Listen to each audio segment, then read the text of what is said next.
Hi, I'm Justin! Yeah! And I'm Craig. And this is Balls Mickey News, where everything is true and nothing is false! Yeah! Let's f***ing go! me! So, Justin, what's on your mind today? I was thinking how level editors suck so much. Did you know That's that horrible. God, nothing good is on today. I f***ing hate the news! It sucks! My family is dead because of it!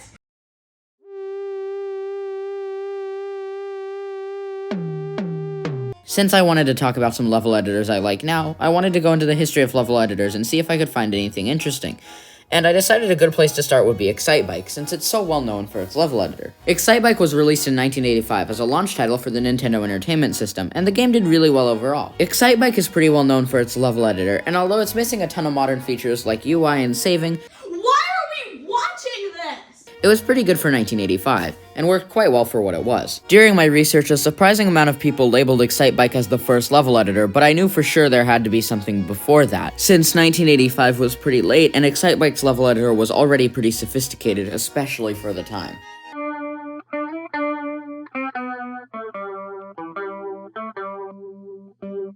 Even before the release of Excitebike at the end of 1984, Atari released an arcade game called iRobot. The game was heavily inspired by Asimov's novel as well as 1984 by George Orwell, and was notably the first commercial game to use polygonal 3D graphics. Most 3D games from the time like Tempest used vector graphics to emulate 3D, but this was the first game to use polygons and fill them in the way most modern 3D games do. And being so new and unique, the game also included a doodle mode. This doodle mode was much further than any level editor and a lot closer to a 3D art application.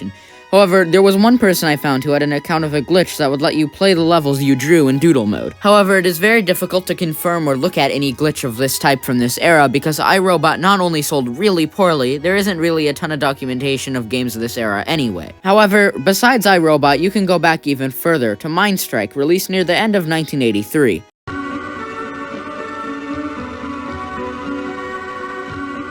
Mindstrike was a strategy game released for the Intellivision ECS designed by David Warhol. Mindstrike is a very confusing game, having been described as a futuristic 3D space version of a chessboard with multiplayer. One review website even says it may be too ingenious for its own good, and as such I'm not going to describe the rules here, but here they are. Being such a complicated and unique game, it came with tons of customization options, such as the choice between computer enemies or multiplayer, alternate turn or fast action modes, a selection of 50 game boards, and the ability to program the computer to match your skills. And with so many unique customization options came an obvious one, a board editor. The manual talks about how you can modify any existing board or create boards of your own through the edit and create commands. There are still a ton of limitations to this though. For example, all of the boards still have to be symmetrical, even in edit mode. The edit mode is still pretty advanced for the time though. There's a second cursor that shows you where it'll place the second piece to keep the board symmetrical. There's also a system that will automatically validate if your board is playable or not, which is very helpful, especially if you want to make multiple. In fact, there's a pretty large chance that the game was only an ECS game because of the editor, because David Warhol initially wanted it to only be a normal Intellivision game. But for marketing reasons, they decided to put it on the ECS to promote the system. However, there is one more game before Mindstrike, and is quite possibly the last game that is commonly accredited as the first level editor.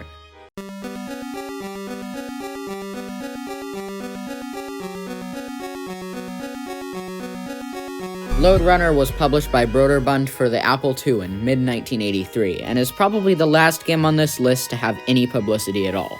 I actually discovered that I own this game halfway through making this video, but I don't have a disk drive or a power cable for my Apple II yet, which means I can't play it. Lode Runner was a puzzle platformer with amazing enemy AI for the time, that move in unique directions instead of simply following the player like most games from the era did. It had great movement for the Apple II as well, with ladders and bars, adding tons of needed gameplay elements to traversing the levels. The game also centers around a digging mechanic that can be used to find paths to the end or to trap guards, which is a very interesting mechanic that complexifies the gameplay a lot. The game was inspired by Space Panic, which was a game released in 1980 by Universal, and the game had a ridiculous 150 stages because the creator paid local kids to build levels. The kids then later convinced him to add a level editor to the game, which is why it's being talked about here. The game is commonly attributed with being the first game to have a level editor, and even though there's earlier examples I've tracked down, it is the first one that really fits the modern definition with no doubt. Lode Runner's level editor started as an engine for the monsters in a Commodore PET game, but ended up making it all the way to the 1983 release of Lode Runner. The game was really successful and got a ton of ports, like a 1986 MS-DOS port, an Atari XEGS port in 1987, as well as the Hudson Soft NES port, which is by far the most known version and the one that I could find the most footage of. Despite the Apple II version having great sales and having tons of recognition, I could find virtually no footage of the game's level editor. In fact, the only footage of the level editor I could find was in a separate video about the game, not even just raw footage of the level editor. However, all of the sources I looked at said that there was a level editor bundled with the game, and there are also screenshots of levels that aren't in the actual game, which pretty much proves the level editor's existence. The game is considered a classic for its time, and as such, it still has many sequels and ports to this day. In fact, there have been recent Lode Runner games that still maintain the level editor as a feature that defined the game initially. In addition, if you ask Google what the first level editor is, it will just tell you that Lode Runner was one of the first, and as such, it is very difficult to find any level editors before Lode Runner's release. Thus, before June of 1983, level editors get much more vague, and it becomes difficult to find proof, let alone footage, of a level editor's existence.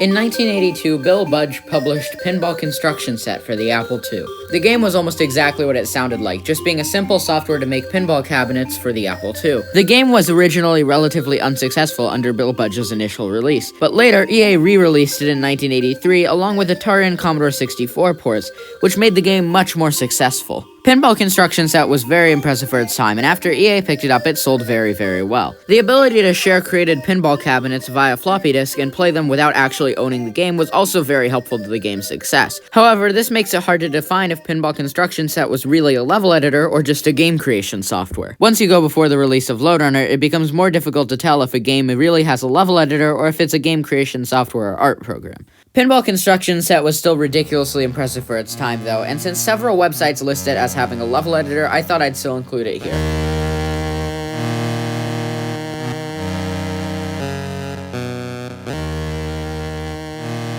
This is literally just Pac-Man, but better. Actually, Casey Munchkin was a better game released by Philips and Magnavox in 1981, and it was a Philips and Magnavox game. So, actually... Casey Munchkin is mostly known for ripping off Pac-Man and getting Philips sued. However, there are some other interesting things about the game and unique aspects to it. Casey Munchkin was released on the Magnavox Odyssey 2 in 1981, and while generally considered a blatant Pac-Man ripoff, it still built on the ideas a lot. One of the ways that Casey Munchkin built on the ideas of Pac-Man was to add a random mode and a programmable mode.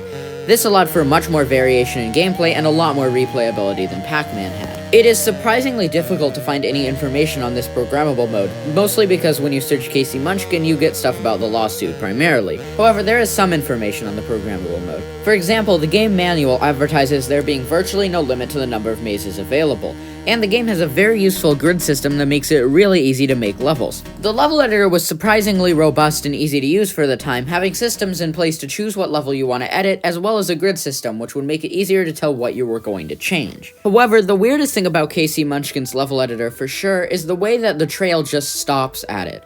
As far as I am able to find, it is the earliest mention of a level editor by anybody. The level editor, if it truly was the first, is very robust for the time, probably mostly due to the limitations of the Magnavox Odyssey and the number pad on the controller.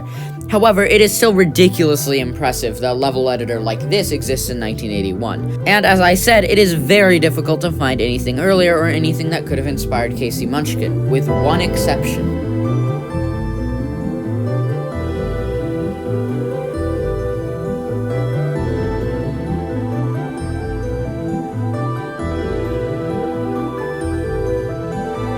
Hunt the Wumpus was developed by Gregory Yaub and released in 1973 and was a very early example of a survival horror game. The game was a text-based and turn-based adventure where you had to shoot an arrow to kill the Wumpus. And since Gregory Yaub thought that the grid-based systems of most of these games was boring, he created a dodecahedron-based cave system for the game. Hunt the Wumpus actually ended up doing very well, and the Wumpus itself can be seen in tons of different forms of media, notably in Discord. What's really interesting and has to do with level editors is the fact that the game was distributed by mail order and by publishing the source code in Creative Computing in 1975. Many places that publish the source code, such as Basic Computer Games Volume 2 TRS-80 edition, also included notes on how to modify the Wumpus' behavior. The thing is, at this point in time, especially since most games were distributed just by publishing the source code, it was pretty normal to mess with games and see what you could do. And especially with the encouragement that a lot of these publications gave to messing with it, it kind of raises the question of, does it count as a level editor? I mean, in a sense, Hunt the Wumpus has a level editor, and it is the same level editor that was used to make the game. It's the basic code.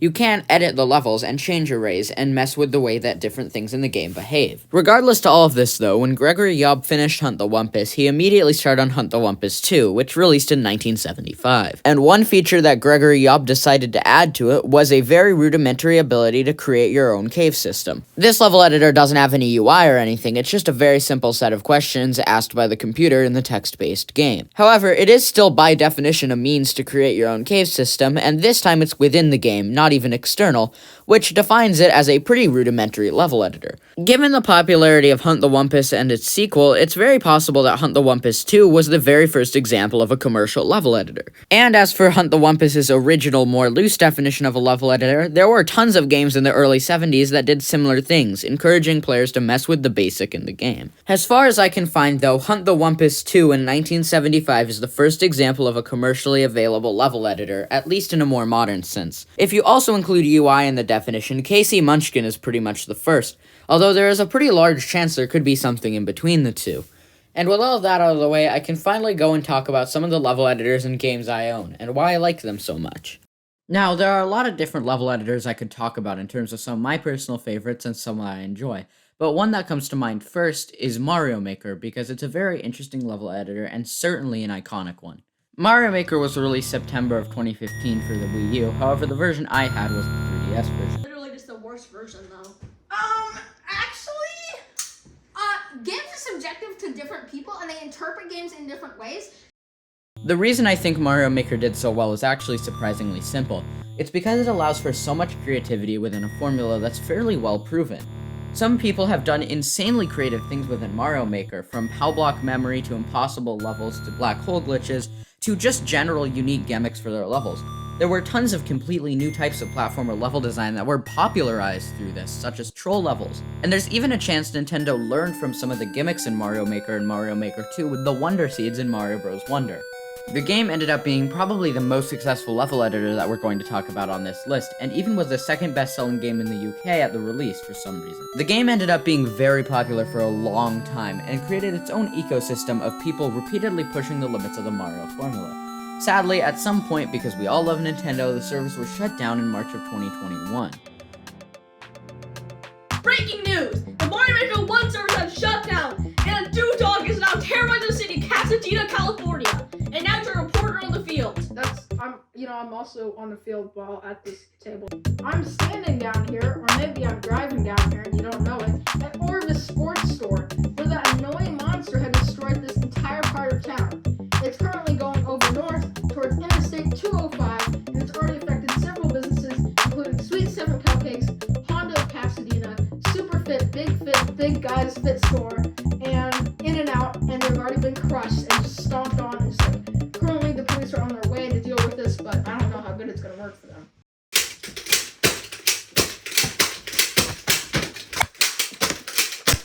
Another fairly obvious level editor to talk about is Geometry Dash. It's probably the level editor I think the most people know me for, and it is personally one of my favorites ever made. The Geometry Dash editor is notoriously really weird and kind of difficult to learn, especially since RobTop does a really good job at standardizing everything. However, I do still think it is a pretty good level editor, because regardless of how well organized it is, it allows for a very large amount of creativity, and the GD community has done some amazing things with it over the last 10 years. While I do know this video is about level editors as a whole and not specifically Geometry Dash, and that is probably another video that I want to do someday that's on my list, I do still want to point out a couple of really cool things the GD community has done over a while, and kind of highlight some of the progression of what has happened over the last decade.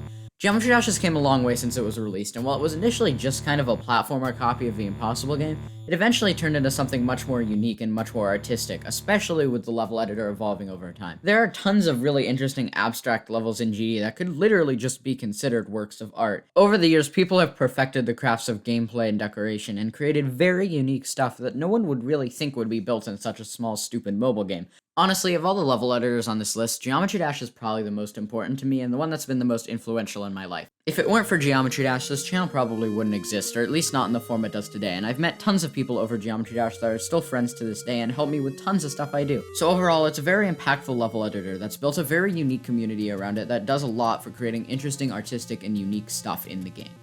There are some downfalls of the Geometry Dash editor, though. It's organized really poorly, and it is very confusing to use, and while it is still very powerful, it is certainly not on the level of game creation engine yet, which I'm not sure if it's a good thing or not, because I feel like some of the challenge and some of the restrictions are what make the levels in it so unique. And now I want to introduce a local businessman, Mr. Man Jr. the 12th. Also known as Benjamin Dovar. So, I heard you a local from Pasadena. What's going on? How's the evacuation working? You know, the usual, but my phone starts beeping like crazy, and I gotta get out of here, but the traffic is horrible.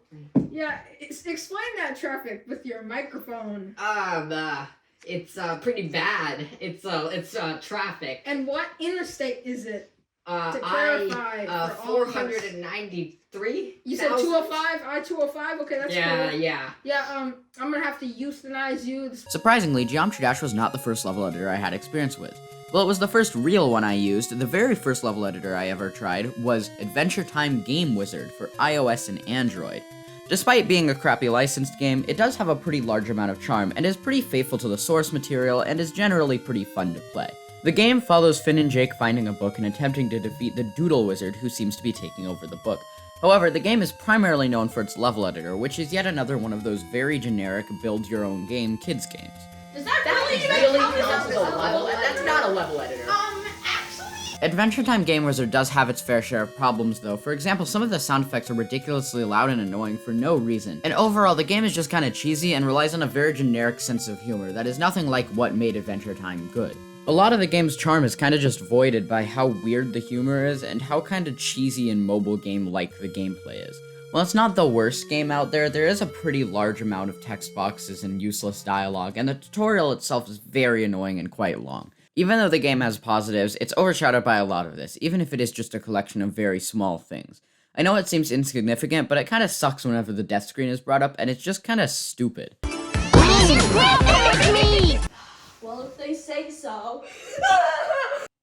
This genre of game makers for kids that are typically based off of some other IP is actually a relatively large one, with other games like Bloxels being good examples of how big this genre is. I do particularly like Game Wizard over the other ones, partially because it introduced me to the topic of a level editor, but also because I think it has more charm and follows the source material better. All in all, I don't think there's really anything super special about this genre though. Some of the games in it do a pretty good job at creating a unique level editor or bringing a series to life, but generally they're pretty lazy and typically follow the same formula. One thing that these kids game makers do really well though, is the way that their level editors are organized and streamlined. It makes it really easy to do basically whatever you want without having to worry about something being different or random, or something not working properly because of a bug or a glitch. We better start going now if we're gonna say the announce. We gotta get ready. Oh, well, I'm already ready. I'm gonna say. Actually, sir, Oh, no. for a trip Not to the again. side... So far, we've been talking about official level editors and integrated level editors. However, hacking and modding communities for games can also create their own level editors, which leads to much more powerful tools. While typically not as fleshed out or faithful to the source material as integrated level editors are, these can offer crazy amounts of power, and you can do ridiculously cool things with them. They can also greatly increase the lifespan of a game by forming a community around the level editors, which allows for much more replayability. One game that's relatively well known for this type of level editor is Doom, having tools like DBX, UDB, and Slade 3 that all allow you to create your own maps. Due to Doom's relatively simple level storage as well as its insane popularity, it actually helped popularize this type of level editor for a lot of people, and it works very well in this regard. Doom as a game is relatively simple to mod because of how its levels are stored and how it works in terms of raycasting, and as such, it makes sense that some of these tools would be fairly easy to make and fairly accessible, which certainly helped Doom a lot in its popularity. LEG, oh boy, it's Yeah, fun I to know. in and out. Yeah, let's go hop in the car. We can finally Now this is hashtag epic. going. Wait. Actually, sir, I don't believe you have a car to drive in, considering you don't even drive someone else's car. However, Doom isn't even the first id Software game to have this kind of level editor, nor would it be the last. Wolfenstein 3D and all of the Quake engine games all rely on a fairly similar formula to Doom, and as such, their level editors are fairly similar. Wolfenstein 3D and Quake both have their own very large unique communities around creating levels for them, however Doom is by far the most popular. The popularity of Doom's level editor led to a lot of different independent projects being made in it, and that leads me to the other advantage of having a non-integrated level editor, which is that all of the projects created in Doom can be fairly easily recreated as their own 3D games. Doom's modding community started a decade-long trend of first-person shooter game mods turning into their own standalone games.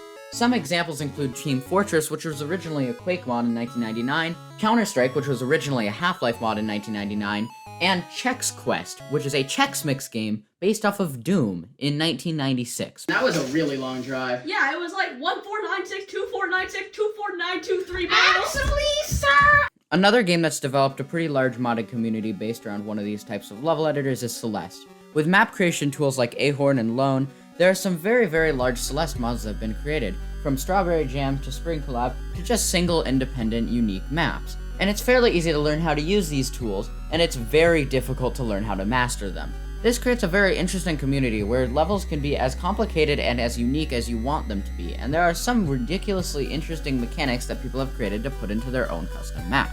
Despite kind of being the obvious mod to talk about here, Strawberry Jam is actually really interesting in this regard, because it shows a pretty large diversity in how different people create maps and how complex and unique the gimmicks can be.